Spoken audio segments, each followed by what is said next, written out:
El imperio que Alejandro Magno destruyó, la verdad sobre los persas. En el año 550 a.C., en las vastas tierras de lo que hoy conocemos como Irán, un hombre llamado Ciro el Grande estaba forjando lo que se convertiría en el imperio más extenso que el mundo había conocido hasta entonces. Pero esta no es la historia que nos han contado.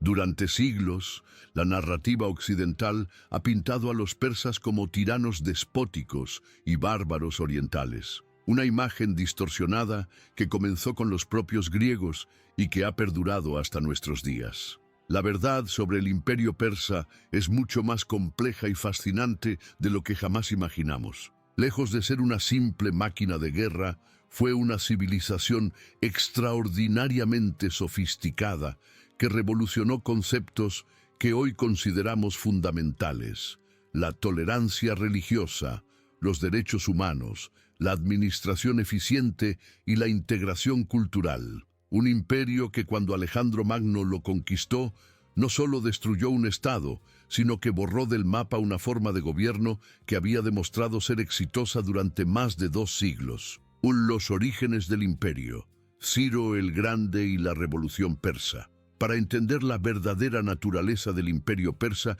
debemos remontarnos a sus orígenes. Ciro II, conocido como Ciro el Grande, no nació como emperador.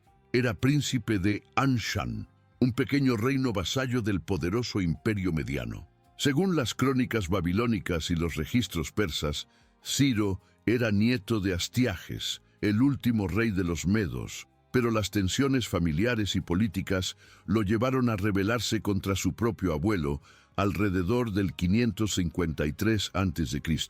La rebelión de Ciro no fue simplemente una lucha por el poder personal.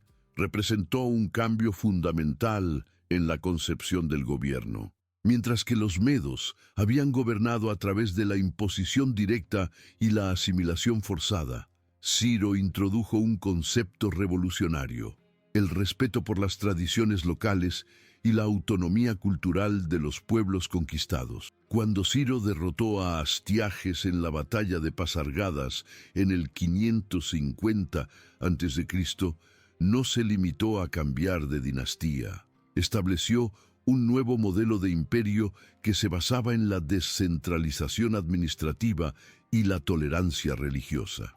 Este enfoque no era solo moralmente superior, sino también profundamente pragmático. Un imperio que abarcaba desde el Indo hasta el Mediterráneo no podía gobernarse eficazmente imponiendo una sola cultura o religión.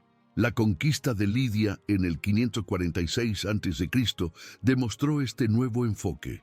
Cuando Ciro derrotó al legendario rey Creso, no destruyó las instituciones lidias ni esclavizó a su población.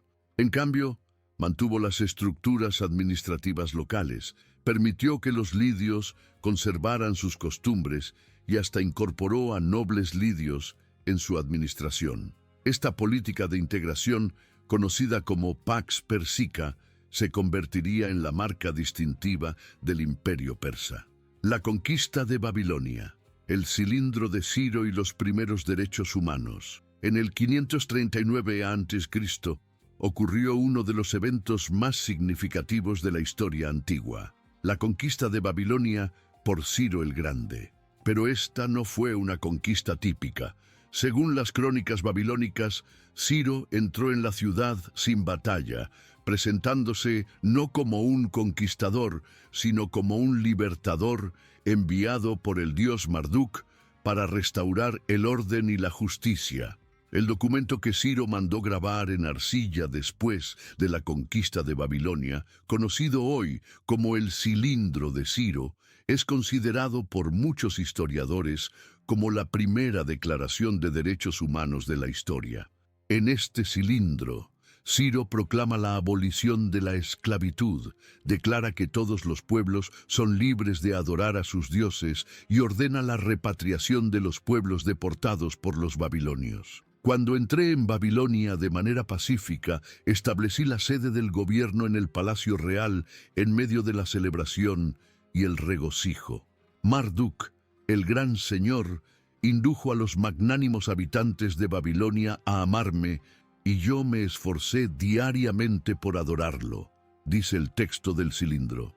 Pero más importante aún, reuní a todos sus antiguos habitantes y los devolví a sus hogares. Esta política tuvo consecuencias inmediatas y duraderas. Los judíos que habían sido deportados a Babilonia durante el cautiverio babilónico fueron liberados y se les permitió regresar a Jerusalén.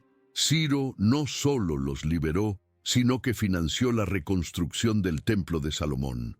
Por esta razón, Ciro es el único gentil en la Biblia al que se le otorga el título de Mesías, término que significa ungido. La generosidad de Ciro hacia los judíos no fue un caso aislado. Aplicó la misma política con todos los pueblos deportados. Asirios, fenicios, elamitas y muchos otros fueron liberados y se les permitió regresar a sus tierras ancestrales. Esta política de repatriación no solo fue moralmente revolucionaria, sino que también fue estratégicamente brillante. Al convertir a los antiguos esclavos en aliados agradecidos, Ciro construyó una red de lealtad que se extendía por todo su imperio. La estructura del imperio, satrapías y descentralización. El genio administrativo del imperio persa residía en su sistema de satrapías, una forma de descentralización que permitía la unidad política sin la uniformidad cultural. El imperio se dividía en aproximadamente 20 satrapías, cada una gobernada por un sátrapa, usualmente un noble persa de confianza, pero que mantenía considerable autonomía para adaptarse a las condiciones locales. Cada satrapía era como un reino dentro del reino. Los sátrapas tenían autoridad para recaudar impuestos, mantener el orden y administrar justicia según las leyes locales, siempre y cuando permanecieran leales al Rey de Reyes y cumplieran con sus obligaciones tributarias. Este sistema era radicalmente diferente a los imperios anteriores, que tendían a imponer una administración uniforme y a menudo destruían las estructuras locales. La satrapía de Egipto es un ejemplo perfecto de esta flexibilidad. Cuando Cambises II conquistó Egipto en el 525 a.C., no se proclamó conquistador, sino faraón. Adoptó las ceremonias egipcias, respetó el culto a los dioses egipcios y mantuvo la estructura administrativa que había funcionado durante miles de años. Los sacerdotes egipcios, lejos de resistirse, colaboraron activamente con el nuevo régimen porque veían en él una continuidad con sus tradiciones. Esta política de respeto cultural se extendía a todos los aspectos de la vida. En Judea, los persas permitieron que los judíos se gobernaran según la ley mosaica. En Grecia, las ciudades-estado que se sometieron voluntariamente mantuvieron sus instituciones democráticas. En Fenicia, los comerciantes continuaron sus actividades marítimas bajo protección persa. Esta diversidad dentro de la unidad era la clave del éxito del imperio persa. El sistema de comunicaciones del imperio era igualmente impresionante.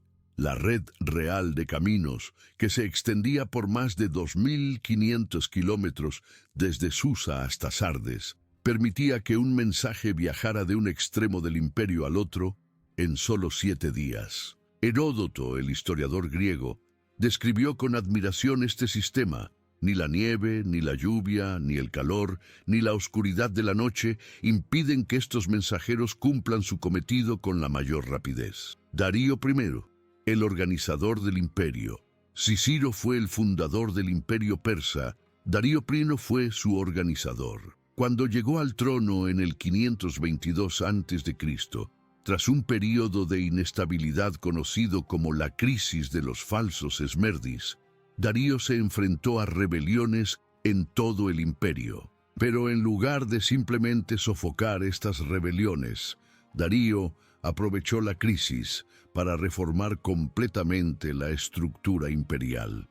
Darío estableció un sistema legal uniforme que respetaba las tradiciones locales, pero proporcionaba un marco común para todo el imperio. creó un sistema monetario estandarizado basado en el darico de oro, que facilitó el comercio a larga distancia. Estableció un sistema de pesos y medidas común que permitía transacciones comerciales desde el Indo hasta el Nilo. Pero quizás la contribución más duradera de Darío fue su codificación del principio de la tolerancia religiosa. En sus inscripciones en Persépolis, Darío declara: Ahura Mazda es el más grande de los dioses, pero que cada pueblo adore a sus dioses según sus costumbres. Esta declaración, grabada en piedra para la eternidad, estableció la libertad religiosa como política oficial del Estado. La construcción de Persépolis bajo Darío no fue solo una demostración de poder, sino una declaración visual de la filosofía imperial persa. Los relieves del palacio muestran a representantes de todas las naciones del imperio trayendo tributos al rey, pero lo notable es que cada grupo está representado con sus vestimentas tradicionales y sus características étnicas distintivas. No hay imposición de una cultura uniforme, sino celebración de la diversidad.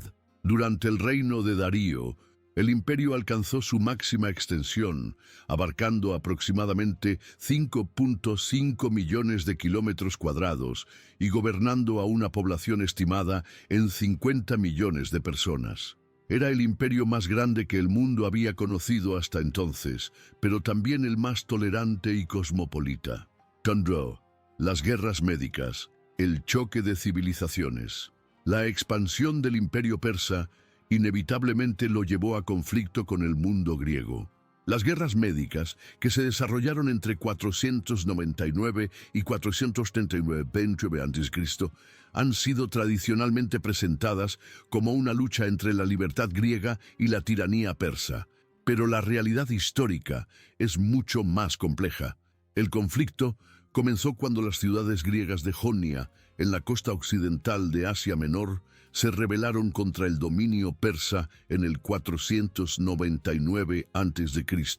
Esta rebelión fue apoyada por Atenas y Eretria, lo que provocó la respuesta persa.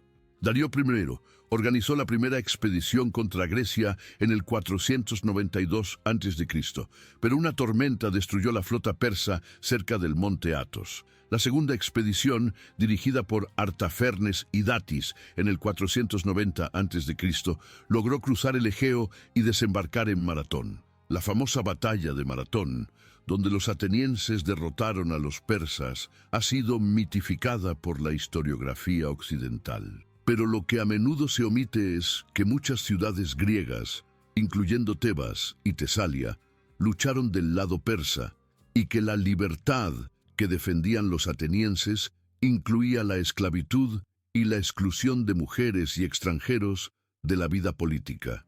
10 años después, Jerjes I lanzó la expedición más masiva de la historia antigua contra Grecia.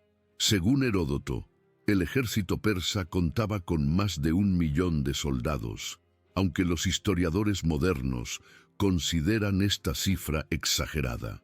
Lo que es cierto es que fue la operación militar más ambiciosa jamás intentada hasta entonces. La batalla de las Termópilas, donde Leónidas y sus 300 espartanos resistieron heroicamente antes de ser aniquilados, se ha convertido en símbolo de la resistencia occidental contra la tiranía oriental. Pero esta narrativa ignora el hecho de que el ejército persa incluía griegos, tracios, armenios, bactrianos y docenas de otros pueblos que luchaban voluntariamente bajo las banderas persas. La derrota naval persa en Salamina en el 480 a.C. marcó el punto de inflexión de la guerra. Pero incluso después de esta derrota, el imperio persa continuó siendo la superpotencia dominante en el Medio Oriente durante más de un siglo. La victoria griega fue limitada y regional, no el colapso del imperio que a menudo se presenta. La cultura persa, zoroastrismo y síntesis civilizacional. Uno de los aspectos más malentendidos del imperio persa es su dimensión cultural y religiosa.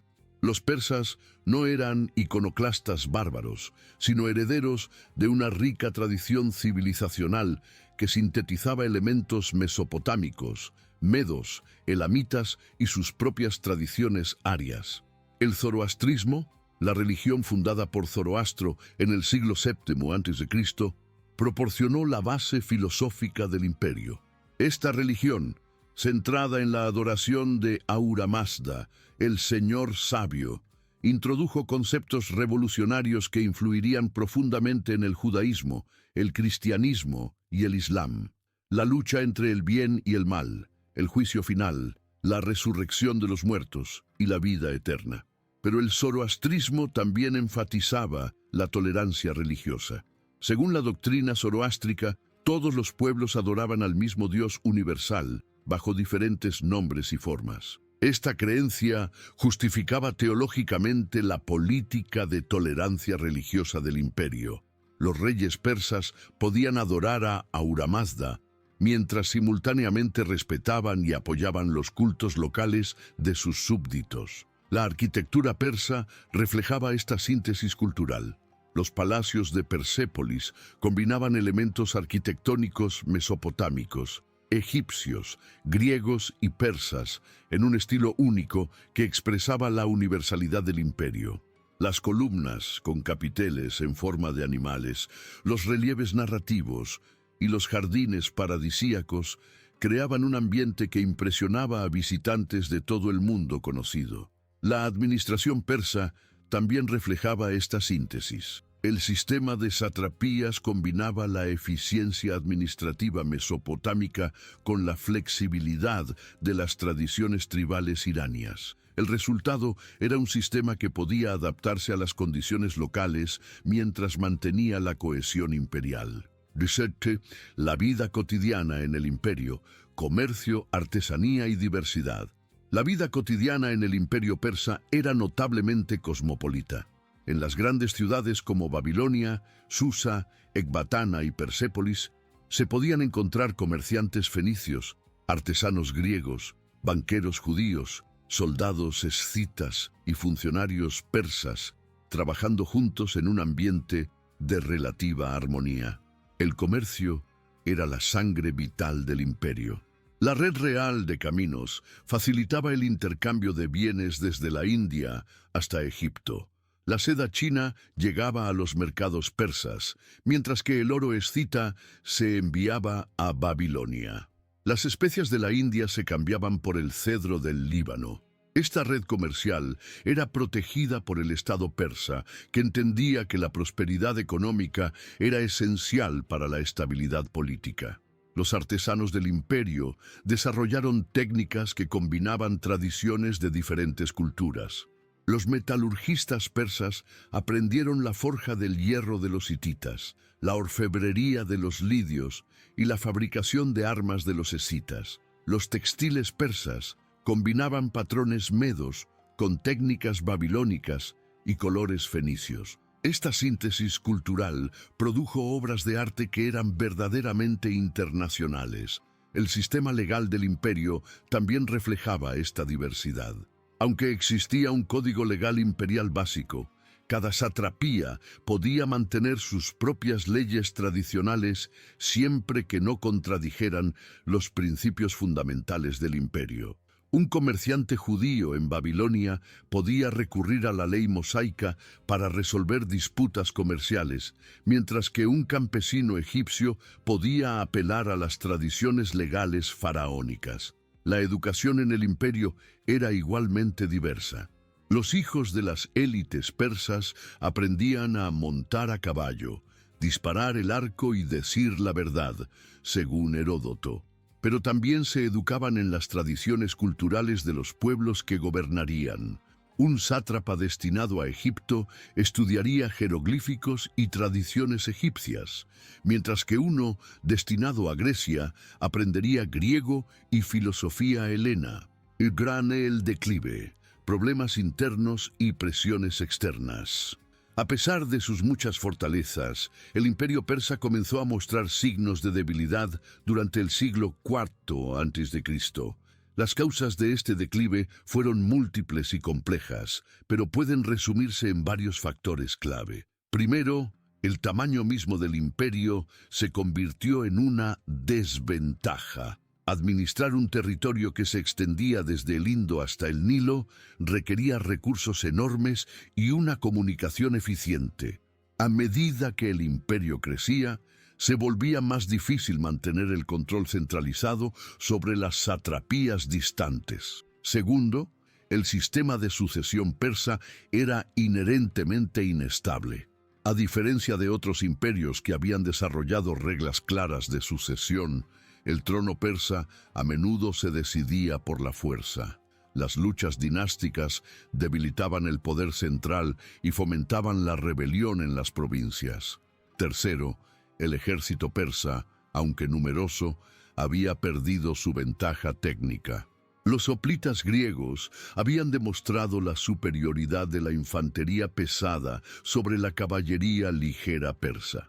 Las innovaciones militares griegas, como la formación de falange y las máquinas de asedio, habían cambiado la naturaleza de la guerra. Cuarto, la economía del imperio comenzó a mostrar signos de tensión. El mantenimiento de un ejército permanente y una administración extensa requería impuestos cada vez más altos. Las rebeliones fiscales se volvieron más frecuentes, especialmente en las satrapías más ricas como Egipto y Babilonia. Quinto, la clase dirigente persa había perdido parte de su dinamismo original. La vida en la corte real había ablandado a muchos nobles persas, que preferían las intrigas palaciegas a la administración activa. Esta decadencia de la élite gobernante era particularmente evidente en tiempos de crisis. Artajerjes III, el último gran rey. Artajerjes III, que reinó de 358 a 338 a.C., fue el último rey persa que intentó seriamente reformar el imperio. Enfrentado a rebeliones en Egipto, Fenicia y Chipre, Artajerjes emprendió una serie de campañas militares que temporalmente restauraron el control persa sobre estas regiones. La reconquista de Egipto en 343 a.C. fue particularmente significativa. Egipto había sido independiente durante 60 años y su reconquista demostró que el poder persa aún podía proyectarse efectivamente. Artajerjes también sofocó la rebelión fenicia y restauró el orden en las satrapías occidentales. Pero estos éxitos militares no pudieron ocultar los problemas estructurales del imperio. La reconquista de Egipto fue brutal y costosa, y alienó a muchos súbditos que habían sido leales al imperio. La destrucción de templos egipcios por orden de Artajerjes violó la tradición persa de tolerancia religiosa y creó resentimiento duradero. Además, las campañas de Artajerjes habían agotado el tesoro imperial. Los impuestos aumentaron drásticamente, lo que provocó más descontento. El ejército, aunque victorioso, estaba cada vez más compuesto por mercenarios griegos cuya lealtad dependía del pago regular. Cuando Artajerjes murió en 338 a.C., posiblemente envenenado por el eunuco Bagoas, el imperio entró en una crisis dinástica que lo debilitó fatalmente. Su sucesor, Artajerjes IV, reinó solo 2 años antes de ser también asesinado por Bagoas. Darío III, el último rey persa, llegó al trono en 336 a.C., el mismo año en que Filipo II de Macedonia fue asesinado y su hijo Alejandro asumió el poder. Versus Alejandro Magno, el conquistador del mundo. Alejandro III de Macedonia, conocido como Alejandro Magno, tenía solo 20 años cuando comenzó su conquista del imperio persa en 334 a.C. Pero detrás de su juventud se escondía una educación excepcional y una preparación militar meticulosa. Alejandro había sido educado por Aristóteles, quien le había inculcado una visión del mundo que combinaba la filosofía griega con un conocimiento profundo de las culturas orientales. Aristóteles había estudiado las costumbres persas, la política asiática y la geografía del imperio. Esta educación proporcionó a Alejandro una comprensión del mundo que iba mucho más allá de la típica perspectiva griega. Militarmente, Alejandro heredó el ejército más avanzado de su tiempo. Filipo II había revolucionado la guerra griega con la introducción de la falange macedonia, una formación de infantería pesada armada con sarisas de 6 metros de longitud. Esta falange, combinada con la caballería de élite conocida como los compañeros, le daba a Alejandro una ventaja táctica decisiva. Pero Alejandro también poseía algo que los generales persas habían perdido: la capacidad de inspirar una lealtad fanática en sus soldados. Sus hombres lo seguían no solo por dinero o por deber, sino por una devoción personal que bordeaba la adoración. Esta lealtad personal sería crucial en las batallas decisivas contra los persas. Cuando Alejandro cruzó el Helesponto en 334 a.C., llevaba consigo no solo un ejército, sino una visión del mundo que combinaba la ambición griega con el conocimiento de las riquezas orientales. Su objetivo no era simplemente conquistar territorio, sino crear un nuevo tipo de imperio que sintetizara lo mejor de Oriente y Occidente. Naranur, la batalla del Gránico, el primer choque. La primera batalla importante entre Alejandro y los persas tuvo lugar en el río Gránico en mayo de 334 a.C. Los sátrapas de Asia Menor, liderados por Arsites de Frigia y Espitridates de Lidia, habían reunido un ejército de aproximadamente 40.000 hombres, incluyendo una considerable fuerza de caballería pesada persa y mercenarios griegos. La batalla del Gránico fue más que un enfrentamiento militar, fue un choque entre dos filosofías de guerra. Los persas, siguiendo su tradición, dependían principalmente de la caballería y esperaban que los mercenarios griegos mantuvieran la línea de infantería. Alejandro, por el contrario, utilizó la coordinación entre la falange macedonia y la caballería de los compañeros. La batalla se decidió cuando Alejandro lideró personalmente una carga de caballería que atravesó el centro persa. En el combate cuerpo a cuerpo, Alejandro estuvo a punto de morir cuando el noble persa Espitridates le descargó un hacha sobre el casco. Solo la intervención de Clito el Negro, uno de los compañeros, salvó la vida del rey macedonio. La victoria en el Gránico tuvo consecuencias que iban más allá de lo militar. Alejandro había demostrado que el ejército persa no era invencible, y muchas ciudades griegas de Asia Menor se rebelaron contra el dominio persa. Más importante aún, Alejandro comenzó a implementar una política de integración que recordaba a la de Ciro el Grande. En lugar de destruir las estructuras administrativas persas, Alejandro las adoptó. Mantuvo a muchos funcionarios persas en sus puestos, respetó las tradiciones locales y se presentó como libertador más que como conquistador. Esta política, aunque práctica, también reflejaba la influencia de sus maestros griegos que habían estudiado el éxito del modelo administrativo persa. Isos, el encuentro de los reyes. La batalla de Isos en noviembre de 333 a.C. fue el primer encuentro directo entre Alejandro y Darío III. Esta batalla, luchada en una llanura estrecha entre las montañas y el mar, se convertiría en una de las más famosas de la historia antigua. Darío había reunido un ejército masivo, posiblemente de 100.000 hombres, incluyendo la famosa caballería catafracta persa, arqueros escitas, infantería babilónica y la élite de los inmortales. La presencia del propio Rey de Reyes en el campo de batalla demostraba la importancia que los persas daban a esta confrontación. La batalla comenzó con ataques de caballería persa contra los flancos macedonios, pero Alejandro había elegido cuidadosamente el terreno y la estrechez de la llanura impedía que Darío desplegara completamente sus fuerzas superiores. La falange macedonia, protegida por los hipaspistas en los flancos, avanzó inexorablemente hacia el centro persa. El momento decisivo llegó cuando Alejandro lideró una carga de caballería directamente hacia la posición de Darío. La visión del joven rey macedonio, con su característica crin de caballo en el casco, cargando directamente hacia él, aterrizó al rey persa.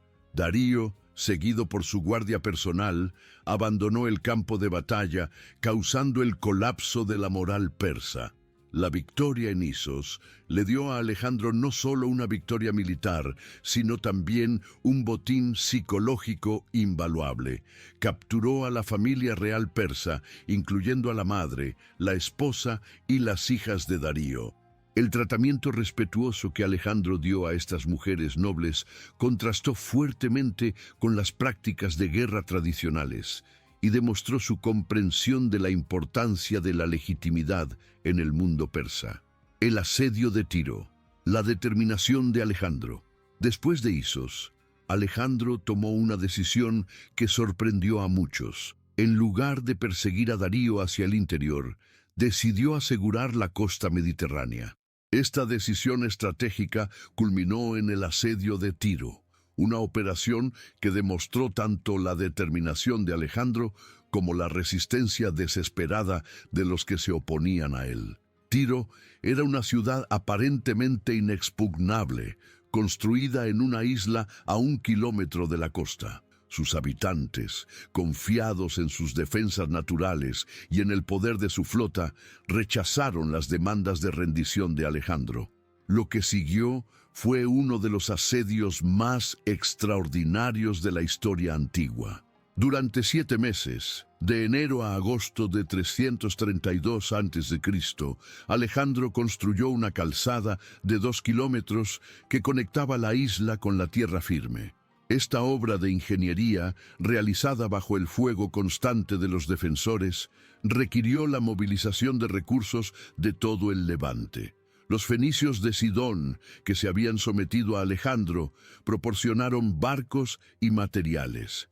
Los cedros del Líbano fueron talados para construir torres de asedio.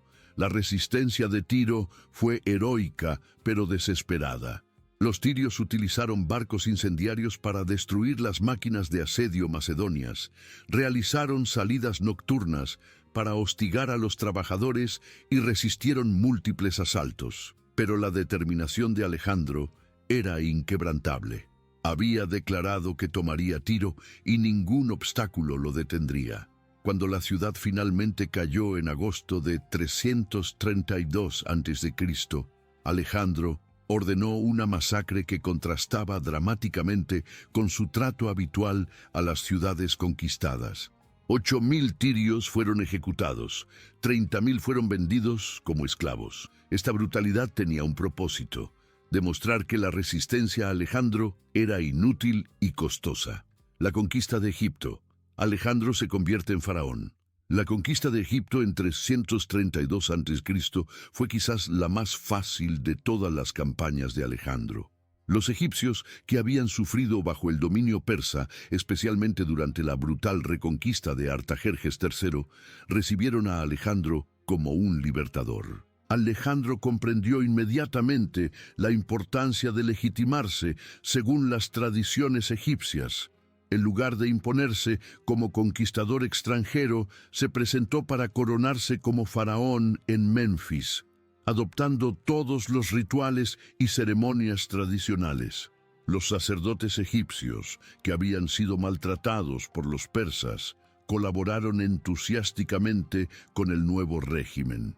La visita de Alejandro al oráculo de Amón en el oasis de Sigua fue particularmente significativa. Según las fuentes, el oráculo confirmó que Alejandro era hijo de Amón, el equivalente egipcio de Zeus. Esta declaración no solo legitimó su gobierno en Egipto, sino que también proporcionó a Alejandro una dimensión divina que utilizaría en sus futuras conquistas. Durante su estancia en Egipto, Alejandro fundó la ciudad de Alejandría, que se convertiría en una de las ciudades más importantes del mundo antiguo. La ubicación de Alejandría, en la desembocadura del Nilo, fue elegida cuidadosamente para controlar tanto el comercio mediterráneo como el del Valle del Nilo. La ciudad, diseñada por el arquitecto Dinócrates, incorporaba principios de planificación urbana griega con adaptaciones al clima y la cultura egipcios. Gaugamela, la batalla final. La batalla de Gaugamela, librada el 1 de octubre de 331 a.C., fue la confrontación final entre Alejandro y Darío III.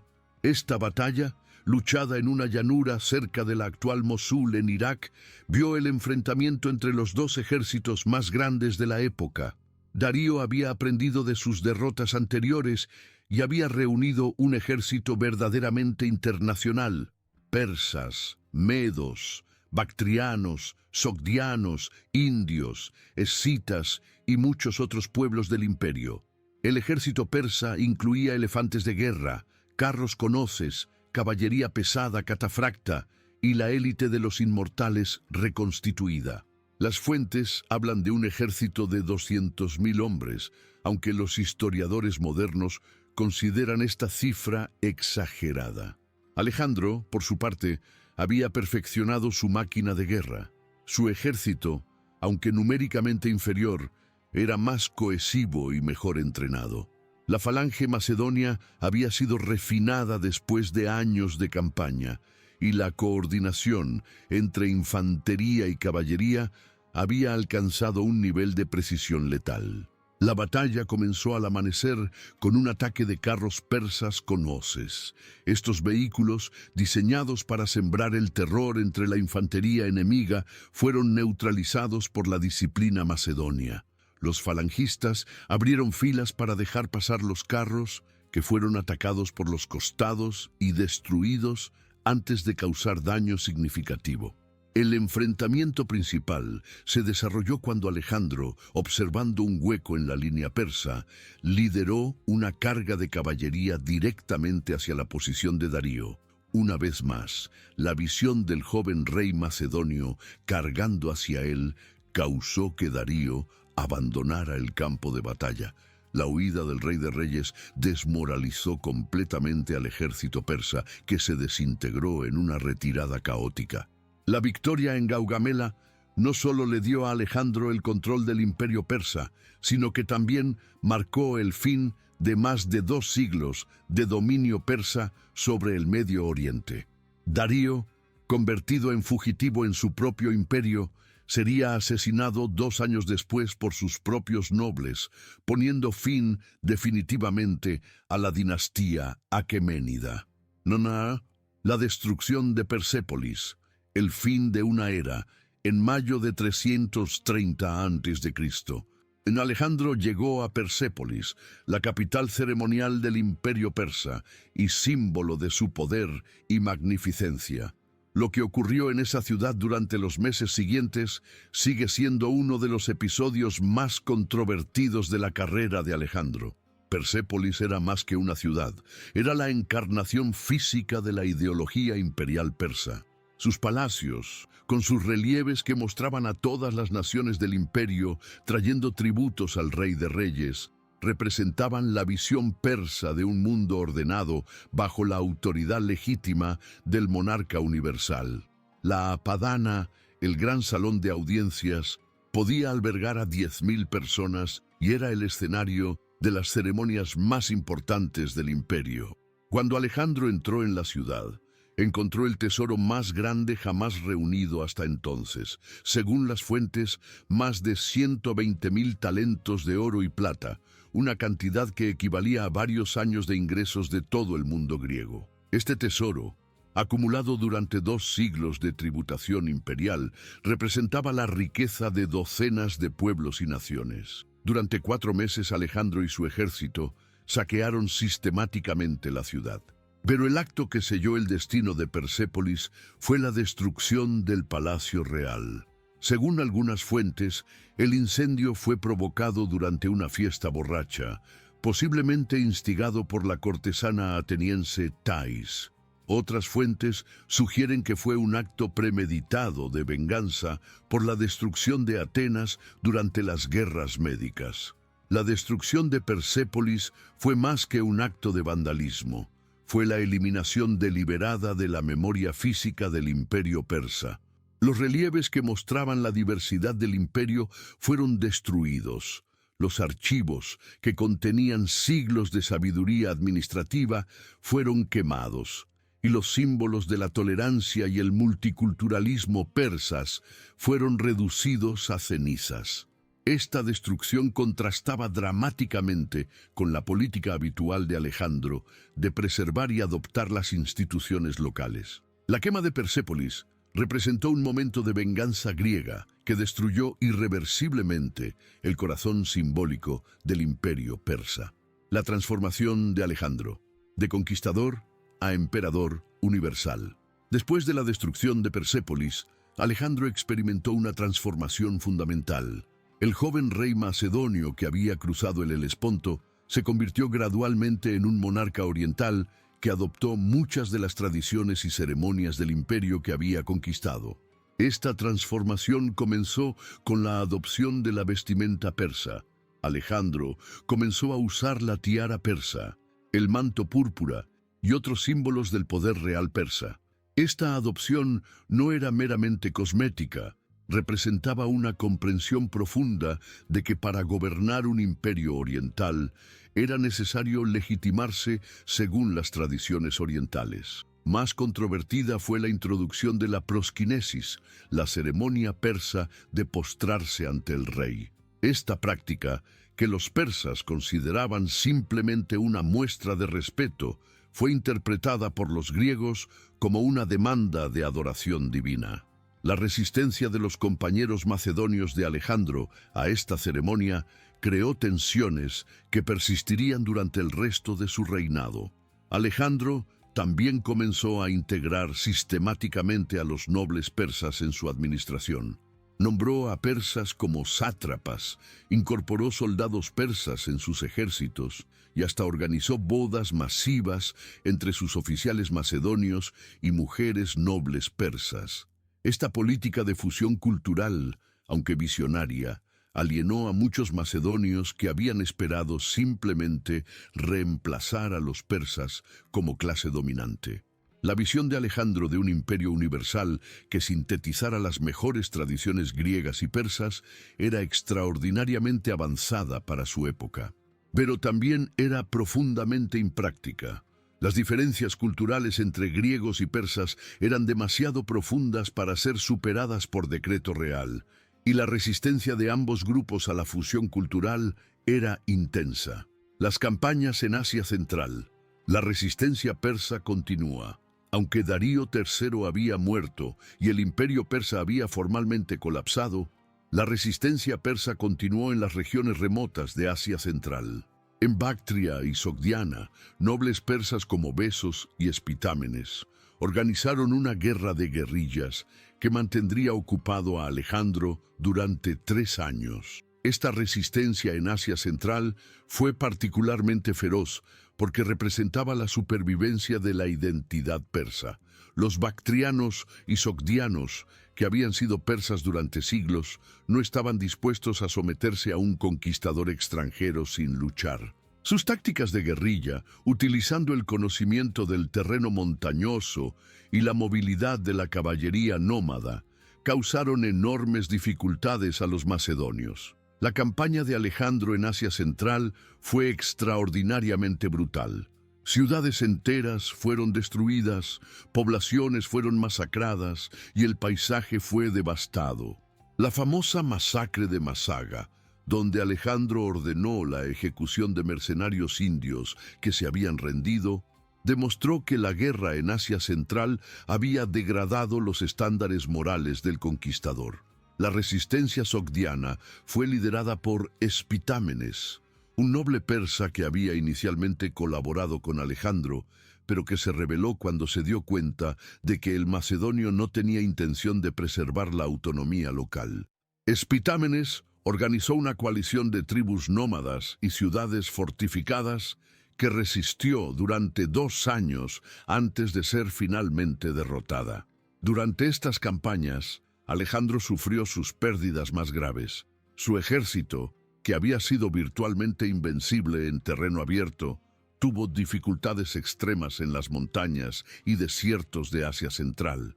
La moral se deterioró, las deserciones aumentaron y la resistencia de sus propios oficiales a continuar las campañas se intensificó. La conquista de la India, el límite del mundo conocido, la invasión de la India por Alejandro en 326 a.C., representó el punto más lejano de la expansión macedonia, pero también el comienzo del fin.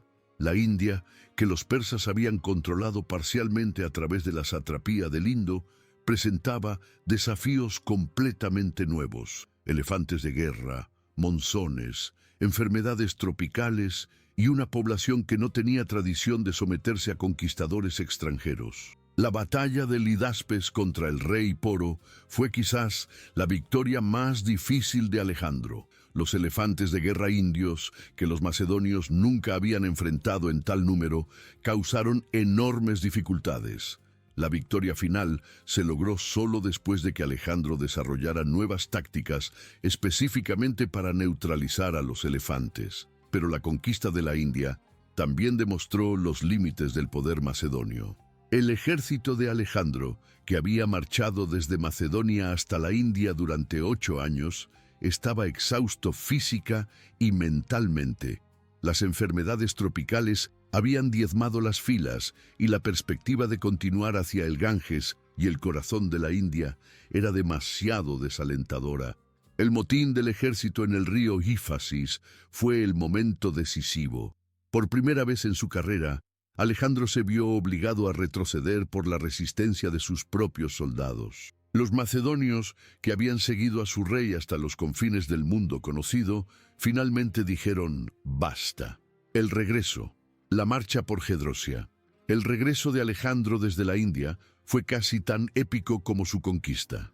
La decisión de dividir sus fuerzas, enviando parte del ejército por mar bajo el mando de Nearco y liderando personalmente una marcha terrestre a través del desierto de Gedrosia, demostró tanto su genio logístico como su obstinada determinación. La marcha a través de Gedrosia fue una de las operaciones militares más difíciles jamás emprendidas. El desierto, que se extendía por cientos de kilómetros entre la India y Mesopotamia, era conocido por ser virtualmente intransitable. Las temperaturas extremas, la escasez de agua y la ausencia de alimentos causaron enormes bajas entre las tropas. Alejandro perdió más soldados en la marcha por Gedrosia que en todas sus batallas combinadas. De los aproximadamente 30.000 hombres que comenzaron la marcha, solo unos 15.000 llegaron a Carmania. Esta pérdida masiva de vidas humanas representó no solo una tragedia humana, sino también el debilitamiento fatal del poder militar macedonio. La marcha por Gedrosia también simbolizó la obsesión de Alejandro con superar los logros de sus predecesores. Según las fuentes, Alejandro emprendió esta ruta porque sabía que la reina asiria Semíramis y el rey persa Ciro habían fracasado en el intento. Su determinación de succeed donde otros habían fracasado costó miles de vidas innecesariamente. La muerte de Alejandro, el fin de un sueño. Cuando Alejandro regresó a Babilonia en 323 a.C., se encontró con un imperio en crisis. Sus largas ausencias habían permitido que la corrupción y la rebelión se extendieran por todo el territorio. Muchos sátrapas habían actuado como reyes independientes. El tesoro había sido saqueado y la lealtad de muchas regiones era cuestionable. Alejandro intentó frenéticamente restaurar el orden. Ejecutó a sátrapas corruptos, reorganizó la administración y planificó nuevas campañas para consolidar su poder. Pero su salud, debilitada por años de campaña y heridas múltiples, se estaba deteriorando rápidamente. La muerte de Alejandro en Babilonia el 13 de junio de 323 a.C., a los 32 años, fue repentina y misteriosa. Algunas fuentes sugieren envenenamiento, otras hablan de malaria o fiebre tifoidea. Lo que es cierto es que su muerte dejó un vacío de poder que nadie podía llenar. El imperio de Alejandro, que había sido mantenido unido por su carisma personal y su genio militar, se desintegró inmediatamente después de su muerte. Sus generales, conocidos como los diádocos, se dividieron el imperio en reinos separados que lucharon entre sí durante décadas. Las consecuencias: el fin del mundo persa. La conquista de Alejandro y la subsecuente fragmentación de su imperio marcaron el fin definitivo del mundo persa tal como había existido durante 2 siglos. Aunque elementos de la cultura persa sobrevivieron en los reinos helenísticos, la síntesis única de tolerancia, diversidad y eficiencia administrativa que había caracterizado al imperio persa se perdió para siempre. Los reinos helenísticos que sucedieron al imperio de Alejandro, el Egipto tolemaico, el imperio seleucida, el reino de Pérgamo, adoptaron elementos de la administración persa, pero carecían de la visión inclusiva que había hecho del imperio persa una civilización verdaderamente universal. La destrucción de Persépolis había eliminado el centro simbólico del mundo persa, pero más importante aún, la masacre de la élite persa durante las conquistas de Alejandro había destruido la continuidad cultural que había mantenido unido al imperio. Los sacerdotes zoroastrianos, los escribas administrativos y los nobles que habían preservado las tradiciones persas fueron dispersados o eliminados. Verán el legado persa, influencia en el mundo moderno. A pesar de su destrucción política, el legado del imperio persa ha influido profundamente en el desarrollo de la civilización occidental. Los conceptos de tolerancia religiosa, derechos humanos y diversidad cultural que los persas habían implementado sistemáticamente encontraron su camino hacia las tradiciones jurídicas posteriores. El Cilindro de Ciro, con su proclamación de libertad religiosa y abolición de la esclavitud, influyó en el desarrollo del derecho internacional. Las ideas persas sobre la legitimidad del gobierno basada en la justicia y la protección de los débiles se transmitieron a través del Islam y el cristianismo hacia el mundo moderno. El modelo administrativo persa, con su combinación de centralización y descentralización, influyó en el desarrollo de imperios posteriores. El Imperio Romano, el Califato Islámico y hasta el Imperio Británico adoptaron elementos del sistema de satrapías persa. La tolerancia religiosa persa, que había permitido el florecimiento de múltiples tradiciones espirituales dentro de un marco político unificado, anticipó conceptos modernos de pluralismo y multiculturalismo que son fundamentales en las democracias contemporáneas. Reflexiones finales. La tragedia de la historia. La historia del imperio persa y su destrucción por Alejandro Magno es, en última instancia, una tragedia histórica. Un imperio que había demostrado que era posible crear una sociedad diversa, tolerante y próspera, fue destruido por un conquistador que, a pesar de su genio militar, carecía de la visión política necesaria para preservar lo mejor de lo que había conquistado. La narrativa tradicional ha presentado la conquista de Alejandro como un triunfo de la civilización sobre la barbarie, de la libertad sobre la tiranía, pero la evidencia histórica sugiere una realidad más compleja. El imperio persa, con todos sus defectos, había logrado crear una forma de gobierno que era más inclusiva, más tolerante y más respetuosa de la diversidad humana que cualquier cosa que existiera en el mundo griego. La destrucción de este imperio no fue solo una conquista militar, sino también una pérdida cultural incalculable. El mundo perdió un modelo de gobierno que había demostrado que era posible unir pueblos diversos bajo un marco común sin destruir sus identidades particulares. La tragedia es que Alejandro, educado por Aristóteles y expuesto a las mejores tradiciones intelectuales griegas, tenía la capacidad de comprender y preservar lo mejor del mundo persa. En sus últimos años, efectivamente intentó crear una síntesis greco-persa, pero su muerte prematura impidió que esta visión se realizara completamente. La historia del Imperio persa nos enseña que la civilización no es un proceso lineal de progreso, sino una serie de experimentos humanos, algunos exitosos, otros fallidos. El experimento persa de crear una sociedad universal basada en la tolerancia y la diversidad fue uno de los más exitosos de la historia antigua. Su destrucción representó no solo el fin de un imperio, sino también la pérdida de una visión alternativa de cómo los seres humanos pueden vivir juntos. Hoy, cuando el mundo enfrenta desafíos similares de diversidad, tolerancia y coexistencia, la experiencia persa ofrece lecciones valiosas. El Imperio persa demostró que es posible crear unidad sin uniformidad, que la diversidad puede ser una fuente de fortaleza más que de debilidad, y que la tolerancia no es solo un ideal moral, sino también una necesidad práctica para el gobierno exitoso de sociedades complejas. La verdad sobre los persas es que crearon una de las civilizaciones más avanzadas y humanas de la historia antigua. Su destrucción por Alejandro Magno, aunque militarmente brillante, representó una de las mayores pérdidas culturales de la humanidad. La historia que heredamos, filtrada a través de fuentes griegas y occidentales, ha ocultado durante mucho tiempo esta verdad, pero la evidencia arqueológica y textual que hemos recuperado nos permite finalmente apreciar la magnitud de lo que se perdió cuando el último rey de reyes cayó en las llanuras de Asia.